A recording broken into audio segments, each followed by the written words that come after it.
നിവേദ്യത്തില് കോലക്കുഴുവിൽ കേട്ടോ പാടുന്ന സമയത്ത് നിലാവ് എന്ന് പറയുന്ന വാക്ക് ശരിക്കും ലോകദാസ് സാറ് സുജാത ചേച്ചി പാടുന്നത് പോലെ പാടണം എന്ന് ഇൻസ്ട്രക്ഷൻ തന്നു എന്ന് പറഞ്ഞു കേട്ടിട്ടുണ്ട്. അത് ശരിക്കും അങ്ങനെ സംഭവിച്ചതാണോ?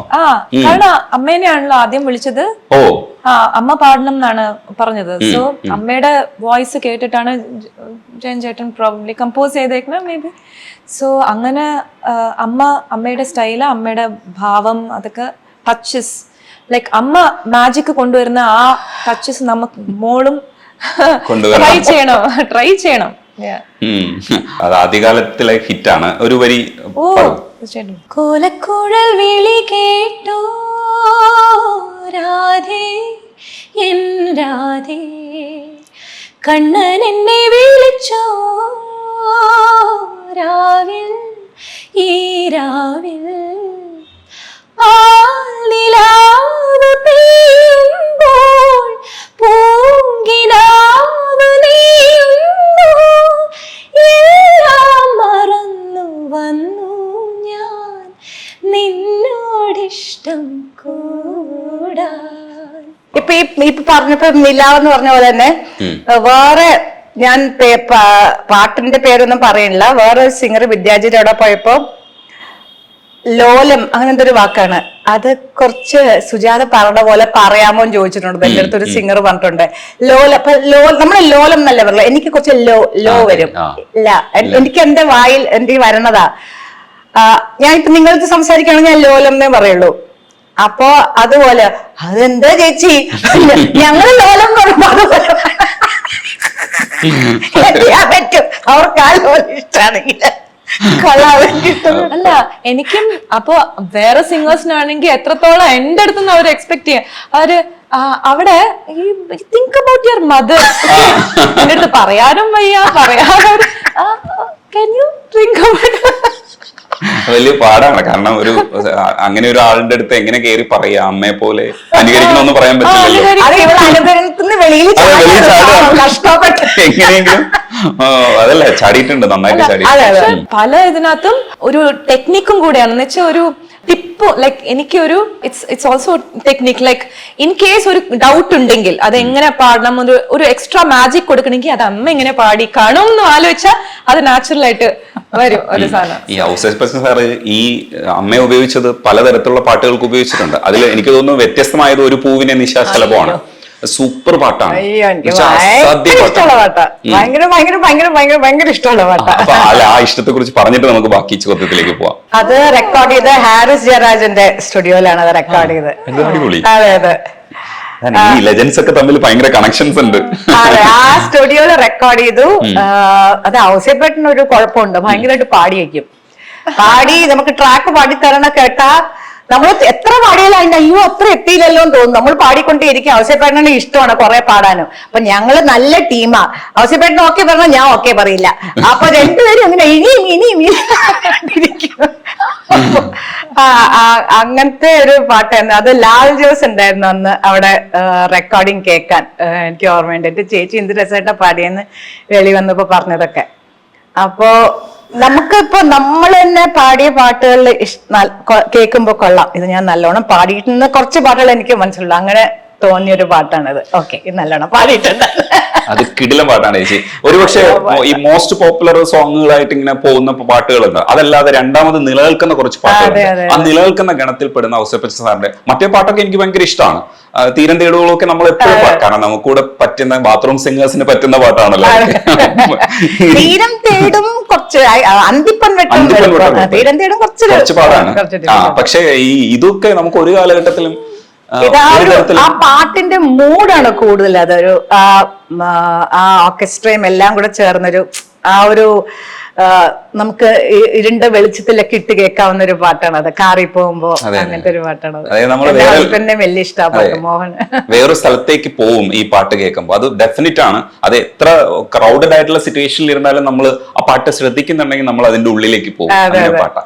ചോദിക്കാൻ വന്ന ശ്വേതയുടെ അടുത്ത് ഒരേ കടലിലെ പാട്ടുകൾ ശുഭവന്തപുരാളില് അതിൽ യമുന വെറുതെ പാടുന്ന സമയത്ത് ആ പാട്ടുകൾ കേട്ട് കഴിഞ്ഞാൽ നമ്മൾ ഈ പറയുന്നില്ലേ ട്രാൻസ് മ്യൂസിക് നമ്മൾ കേൾക്കുമ്പോൾ നമ്മൾ എങ്ങനെയാണോ പെട്ടുപോകുന്നത്, അതേപോലെയാണ് ഈ സിനിമയിലെ പാട്ടുകൾ, അത് ബോംബെ ജയശ്രീ മാം പാടിയതും ശ്വേത പാടിയതും ഒക്കെ അത് എനിക്ക് തോന്നുന്നു അന്ന് കുറച്ചുകൂടെ എങ്ങായിരുന്ന ശ്വേതയാണ് അത് പാടിയിരിക്കുന്നത്. പക്ഷെ ആ പാട്ടുകളെല്ലാം തന്നെ സൂപ്പർ ഹിറ്റായി.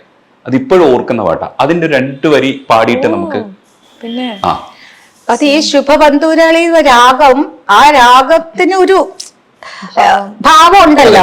അത് തന്നെ ഇത്രയും പാട്ടുകളിൽ അത് ഡിഫറെന്റ് സോങ്സ് മൂഡ്സിൽ കൊണ്ടുവരാന്ന് പറഞ്ഞാൽ അതൊരു ഭയങ്കര ഒരു കഴിവ് തന്നെയായിരുന്നു ഔസേപ്പേട്ടന്. He got the national award for that അല്ലേ? ആ, ഭയങ്കര അടിപൊളി വർക്കായിരുന്നു അത്. അത് ഒരാൾക്ക് അഭിമാനിക്കാൻ കഴിയുന്ന വർക്കുകളുടെ കൂട്ടത്തിൽ പറയുന്നത്. ഇത് ഇങ്ങനെ നോക്കും എന്നാലും ശ്യാം സാറ് അത്രയും എനിക്ക് തോന്നുന്നു അത് എങ്ങനെയാ സജഷൻ വന്നതെന്ന് അറിഞ്ഞു. പക്ഷെ ആരുടെ സജഷൻ ആണെങ്കിലും സൂപ്പർ സജഷൻ ആയിരുന്നു. സാർ ഒരുപാട് വർക്ക് ചെയ്തിട്ടുണ്ട്.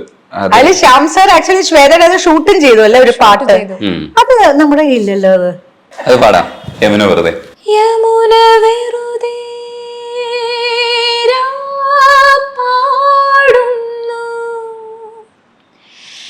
യാദവം ഹരിമാധവം ഹൃദയഗാനം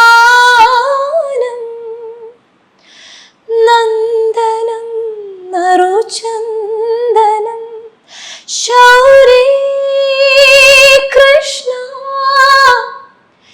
വിരഹവധുവാമൊരുവൾ പാടി വിധുരമാമൊരു ഗീതം വിരഹവധുവാമൊരുവൾ പാടി വിധുരമാം ഒരു ഗീതം ഒരു മൗന സംഗീതം യമുന വെറുതെ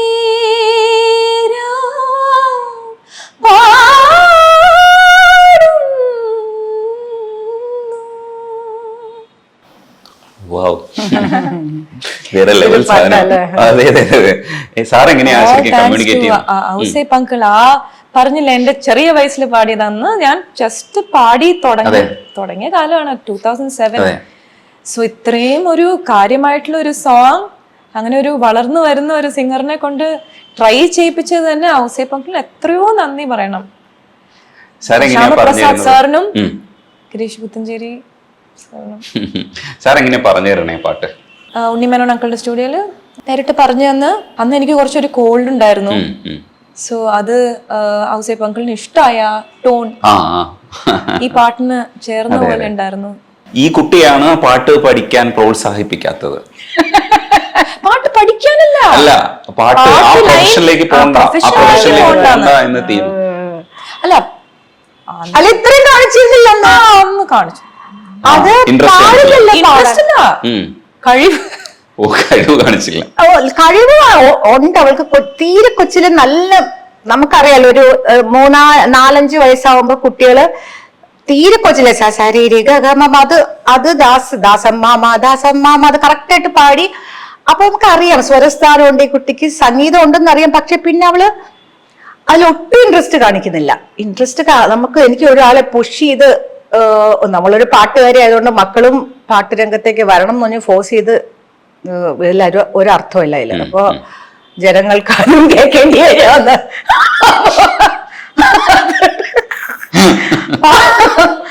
അപ്പൊ ഞാനങ്ങ് നിർബന്ധിച്ചില്ല. ഇവള് പാടിയിട്ടുമില്ല. മുറിയുടെ ഉള്ളിൽ ഇനി അമ്മ പാടിക്കൊണ്ട് നടക്കണോണ്ടാണോ അവള് വെളിയിൽ പാടാത്തതെന്നും അറിയില്ല. ആരും ഇവളൊരു ഉള്ളിൽ ഇത്രയും അവള് പാടി തുടങ്ങിയപ്പോഴാണ് അത്രയും ഞാൻ അറിഞ്ഞിരുന്നെങ്കിൽ ഞാൻ ഇതിലും നല്ലോണം പഠിപ്പിച്ചേനെ. വെളിയിലൊന്ന് പാടി തുടങ്ങിയപ്പോഴാണ് she is good and all thanks to ബിന്നിയാണ് വടി വെച്ച്. പക്ഷെ നല്ല സ്റ്റുഡന്റ് ആണെന്നാണ് പറഞ്ഞത്. ആ കൂട്ടത്തിലെ നല്ല സ്റ്റുഡന്റ് ആണ്. പക്ഷെ ഒരു ഇത് മാത്രമേ ഉള്ളൂ, എന്താ വെച്ചാല് കച്ചേരിക്ക് കൂടുതൽ പ്രാധാന്യം കൊടുത്ത് ഇതിലേക്ക് വരണമെന്നൊരു ആഗ്രഹം. ഭയങ്കര സങ്കടമാണ് ബിന്നി ചേച്ചിന്റെ മനസ്സിലും എന്റെ മനസ്സിലും. ഒരു കച്ചേരി ഓൺലൈൻ അന്ന് ഇതുള്ളപ്പോ ചെയ്തു അല്ലേ? നമ്മുടെ കോവിഡ് ചെയ്തേ കച്ചേരി ആ ലെവലിലേക്ക് തെളിഞ്ഞു വരുള്ളൂ. അത് ആ എണ്ണയൊക്കെ ഇത് എടുക്കണ പോലെ ഇങ്ങനെ പിഴിഞ്ഞ് എന്നാലും അത് കലങ്ങി തെളിയണം.